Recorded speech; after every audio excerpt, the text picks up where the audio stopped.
ROA, return on assets. It's a very important measure that provides a ratio of net income divided by the total assets of a company.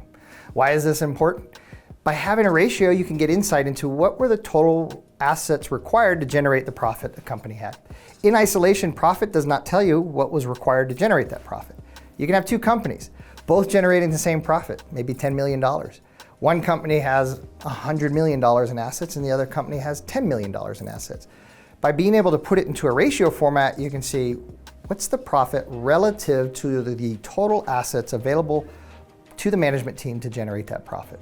What can you learn from the number itself? Well, the higher the ROA in general means the more efficient a company is at generating a profit relative to the assets that it has.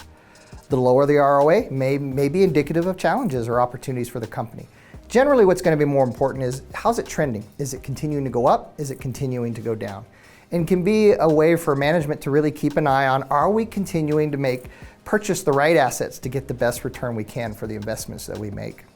Now, every measure has kind of its strengths and weaknesses, and it's important to understand that. The key strengths to ROA is just in the simplicity of it.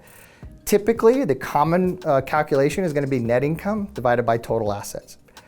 Some companies might do net income divided by average assets, or they might have a modified net income, but generally just what's the bottom line profit, net income, divided by the total value of the assets from the balance sheet.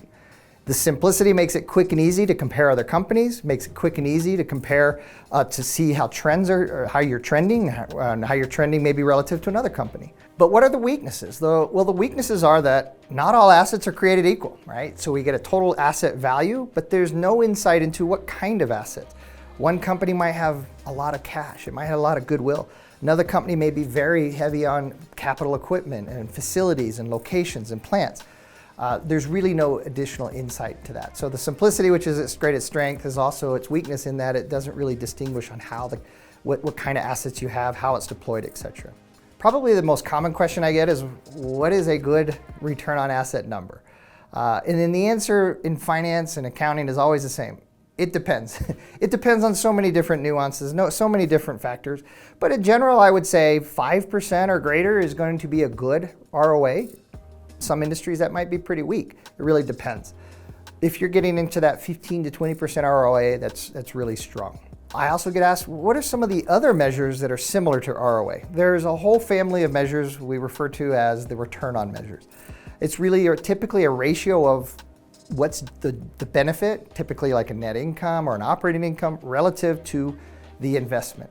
So common ones are return on invested capital, return on equity, return on capital employed, just to name a few. So to summarize, return on assets, ROA, is net income divided by total assets.